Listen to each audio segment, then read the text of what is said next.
starts right now. A baby killed, the mother also attacked while other kids escaped the house. It shocked an Alamo Heights neighborhood and a city. And for the first time, we're hearing from the 28-year-old mother who was shot several times and survived. The man accused, her ex-husband, 50-year-old Stephen Clare. According to San Antonio police, Clare also attacked their two young daughters, an 11-month-old who has died and a 2-year-old who is in intensive care. The Night Team's John Paul Barajas spoke with the mother via Zoom as she sat in her hospital room. Here we are. I get to buy an urn and a walker in the same week. I have no home because I can't go back to the one I was in. 28-year-old Mariah Clare was shot multiple times. The accused suspect, her ex-husband, Stephen Clare. She then says he went looking for her two children from a previous relationship, but they had escaped. Mariah adds the next target was his own girls, an 11-month-old who has died and a 3-year-old who was severely injured. And took out a pocket knife and stabbed my 3-year-old 3 times in the stomach. Claire explains April 10th was a regular day. In an effort to co-parent, her ex would visit the kids regularly. Hi, Willow. But what was playtime then quickly turned as she said he pulled a gun. He stands next to me and he puts a gun in my face. And he tells me to get in the car. He's like, you're not going to make it this time. Mariah says her kids who escaped are traumatized. Her 2-year-old is in ICU, and she's trying to recover from her injuries, but is afraid her nightmare isn't over if Stephen bonds out. He lives 2 minutes down the road from my children's school. The 2 children that he just hunted. At last check, Stephen has not bonded out and is facing bonds up to $2 million. He's currently charged with 2 counts of aggravated assault with a deadly weapon and capital murder of a person under the age of 10. Steve?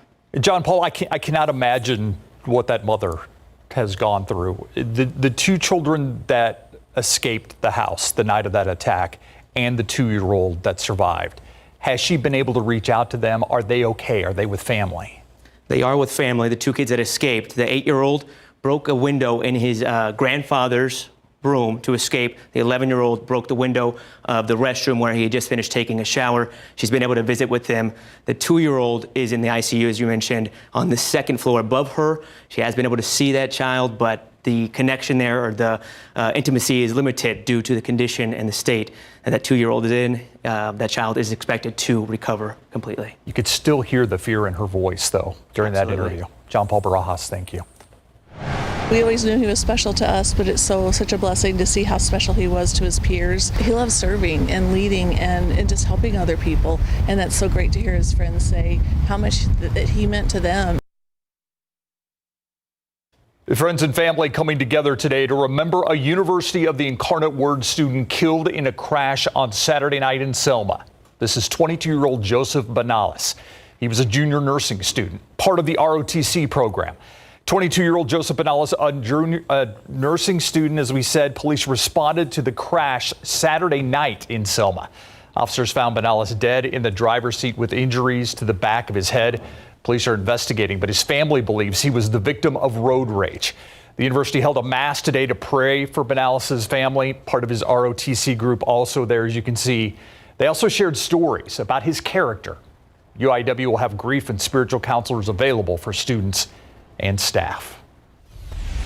It is a building that will replace Robb Elementary. Plans for a new elementary school going forward in the Uvalde School District. The school board approved the schematics for the new school during tonight's regular meeting. Community members had a chance to see these renderings during several recent meetings, including one just last week. We also have those on our website at KSAT.com. The district hopes to break ground on this new school later this year. Meanwhile, the Uvalde ISD Moving Forward Foundation still raising money for the new building. At last check, it has raised about 70% of its $60 million goal. Well, new on the Nightbeat, the San Antonio Independent School District Board of Trustees approving pay raises for all of its full-time permanent employees.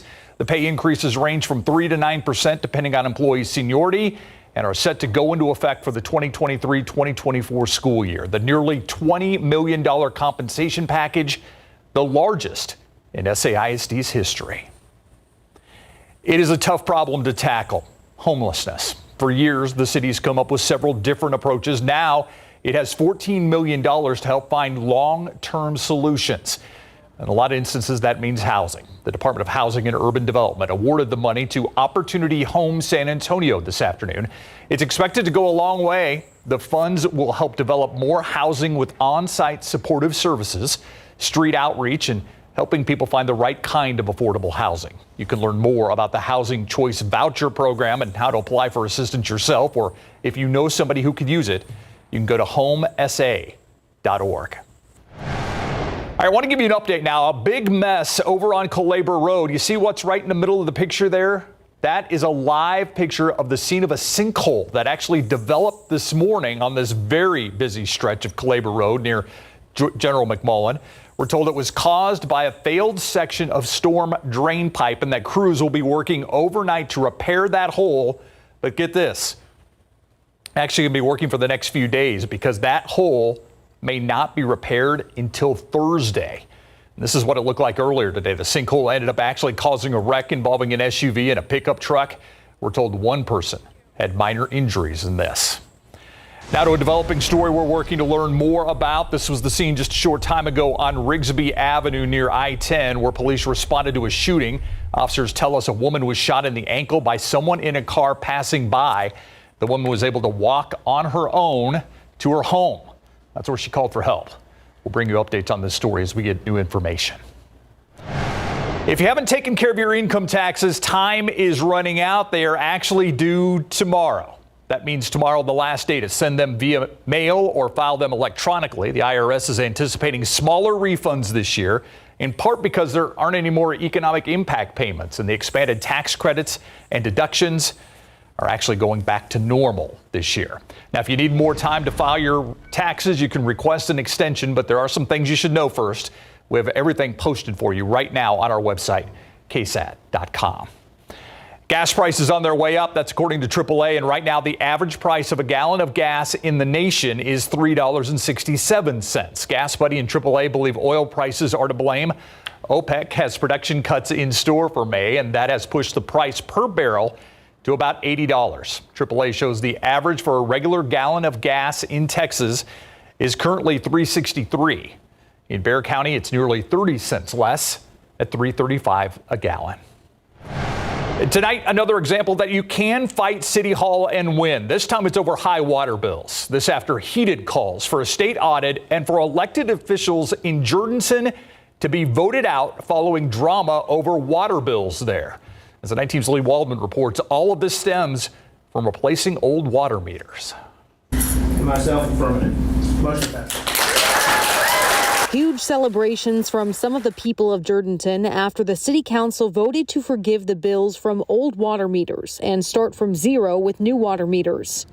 This comes after some water customers here received huge water bills as the city works to replace outdated meters for its utility customers. The city of Jordanton began the replacement of 14-year-old radio read meters with smart tower read meters on November 14th of 2022. According to city manager Bobby Martinez, the old meters provided inaccurate water consumption readings and customers were not charged for their correct usage.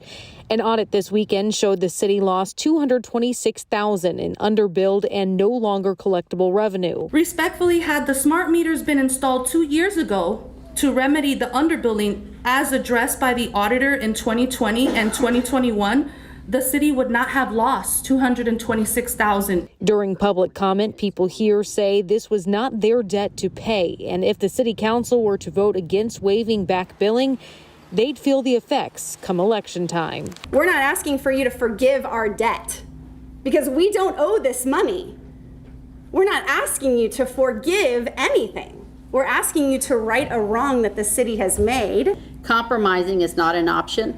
Money is the name of the game. And to the audience, I say, use your votes wisely. Election is in November. Tonight's city council decision to forgive back bills goes against the advice of the interim city attorney, Tom Cate, who issued this letter ahead of tonight's city council meeting. He writes, by the city forgiving the old water meter bills, any water customer could file a lawsuit against individual city council members or against the city itself per the Texas Constitution Government Code. In Jordanton, Lee Waldman, KSAT 12 News.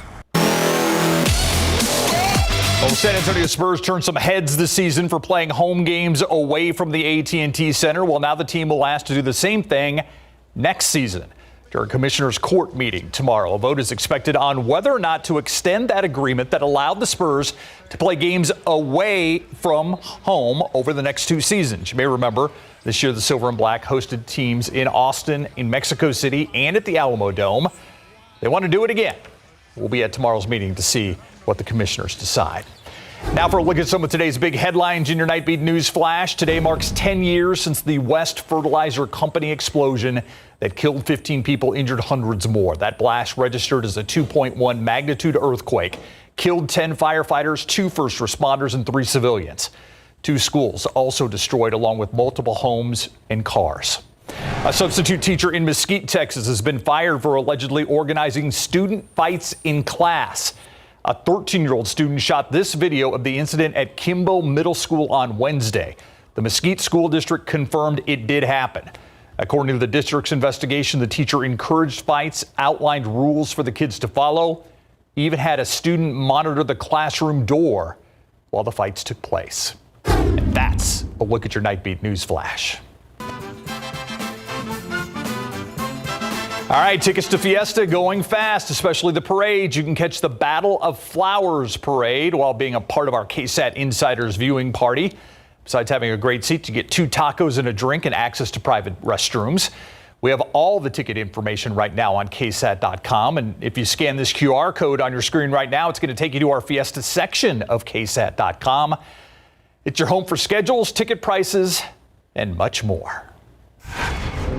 There's some new tech coming to the South Side. Why staff at Port SA says this is a building for the future. We'll tell you about it up next.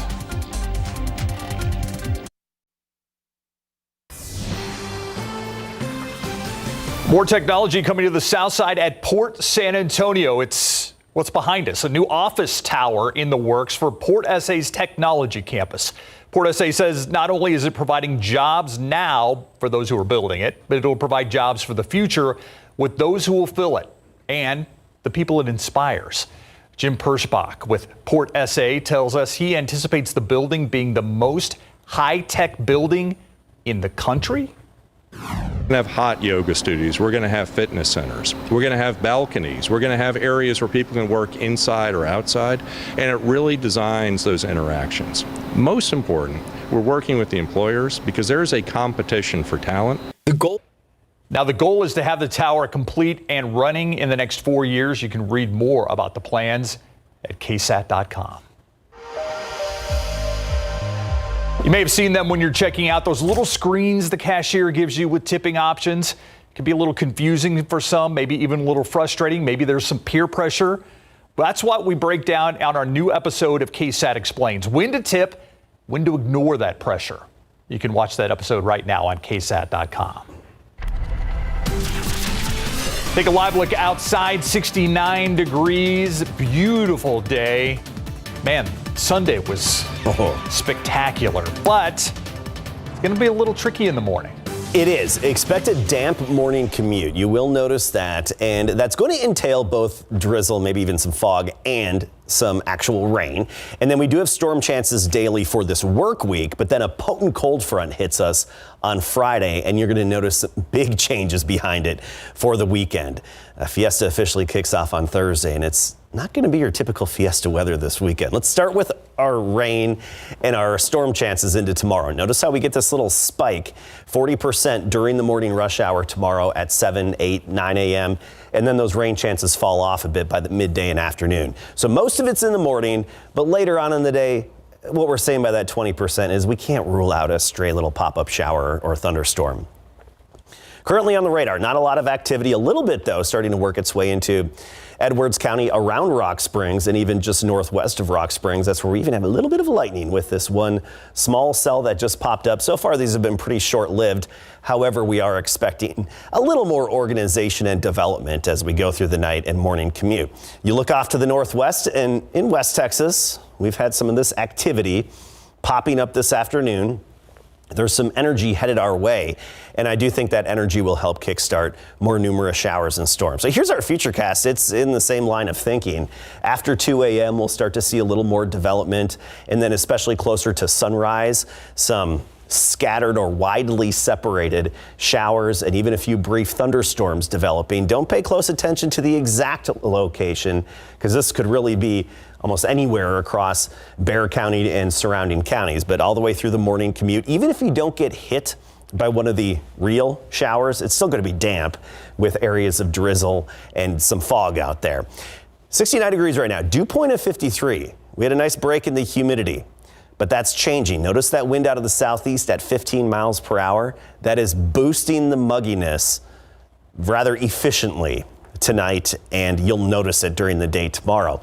But with considerable cloud cover tomorrow, temperatures aren't going to be all that high. 62 in the morning with the humidity, the dampness, and 40%, so some scattered showers and a few thunderstorms. By noon, still fairly gray at 70 degrees, and a high temperature at 5 p.m. of 76. So below average, actually, for this time of year. Southeasterly wind at 10 to 15. It'll be 77 on the south side at Stinson Airport, Bernie 73 along with Bulverde, Seguin 77, Bandera and Comfort highs of 75. And notice our trend, daily storm chances then, Wednesday afternoon, Thursday afternoon, and Friday afternoon. But we only have them at 20 to 30%, meaning they'll be very isolated, stray little pop-up afternoon showers and thunderstorms. But it wouldn't surprise me if one or two of them became strong to severe, even on Thursday, Fiesta. It's going to be limited coverage, but of course, location's going to be everything. We'll keep you up to date. Mid-80s for highs Wednesday and Thursday, then here we go. Look at the cold front. It hits Friday, sweeps away the humidity for the weekend.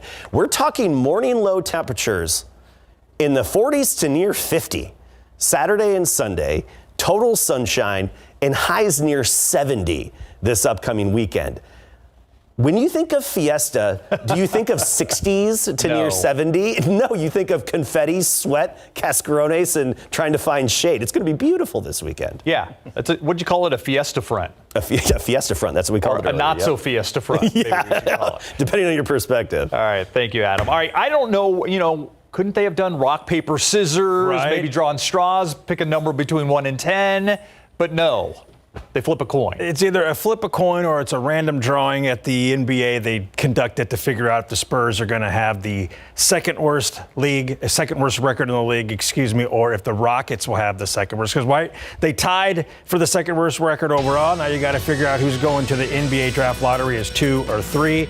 They flipped the coin. I think it was a coin flip spree. I don't know. Hey, and Nick Caserio with the Houston Texans, he's having to defend himself before the NFL draft. And he says he's not going anywhere, folks. Coming up.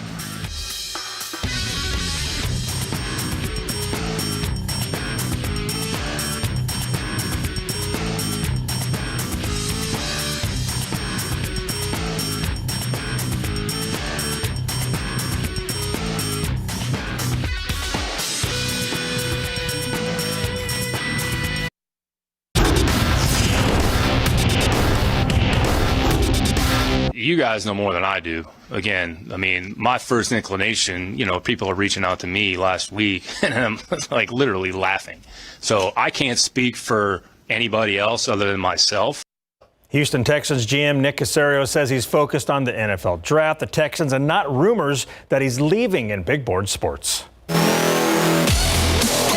6 ties among NBA teams with identical regular season records were broken today through random drawings to determine the order of selection for the 2023 NBA draft. The biggest concern here, of course, in San Antonio was the random drawing between the Rockets and Spurs. They both finished with 22 and 60 regular season records, and unfortunately for SA, the Rockets won the coin flip and will enter the NBA draft lottery with the second worst record, while the Spurs will have to settle for third worst. So the Rockets cannot fall past 6th in the draft, and the Spurs will draft no lower than 7th. Here's the draft lottery probability for winning the first overall pick and what many consider the Victor Wembanyama selection. The Pistons, Rockets, and Spurs all hold a 14% chance at Wemby. The Hornets come in at 12.5%, followed by the Blazers at 10.5%.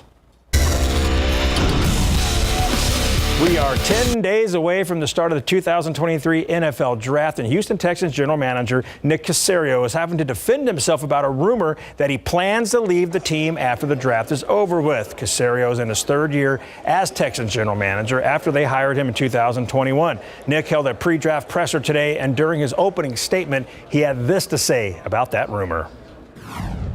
You know, before we take any questions, quite frankly, I'm almost embarrassed that I have to say anything. I mean, honestly, I feel like Leonardo DiCaprio in The Wolf of Wall Street, but I'm not leaving. There's never really been any substantive discussions of the sort.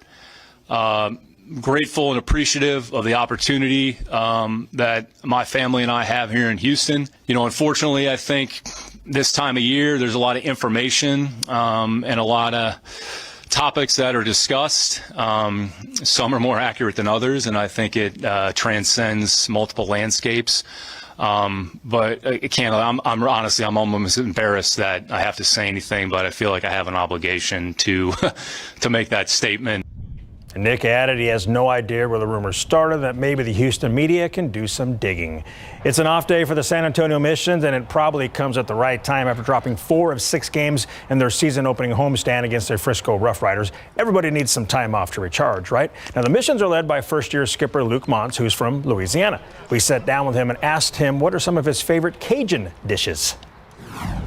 All of our dishes are good, you know, but I mean, a gumbo in the wintertime, you know, crawfish etouffee, any kind of etouffee is real good, you know, but I love when I cook like a deer roast, you know, a duck and gravy. My kids eat all that stuff like that, you know, but probably my favorite, if I had to pick one, I wanted my meal, whatever, is my mother's red beans and rice. You know, we do a different style of red beans and rice. You mix it all together, and that's probably like one of my go-to. I'd love to have a good red beans and rice.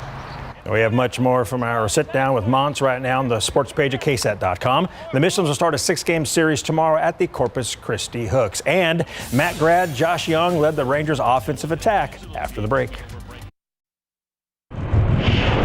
Fresh off a series win against the Astros, the Texas Rangers hit the road to Kansas City to start a 3-game series against the Royals. MacArthur High School grad and Texas Tech alum Josh Young sets the tone in the bottom of the first with a 3-run blast to left. His second homer of the season puts the Rangers up 3-0.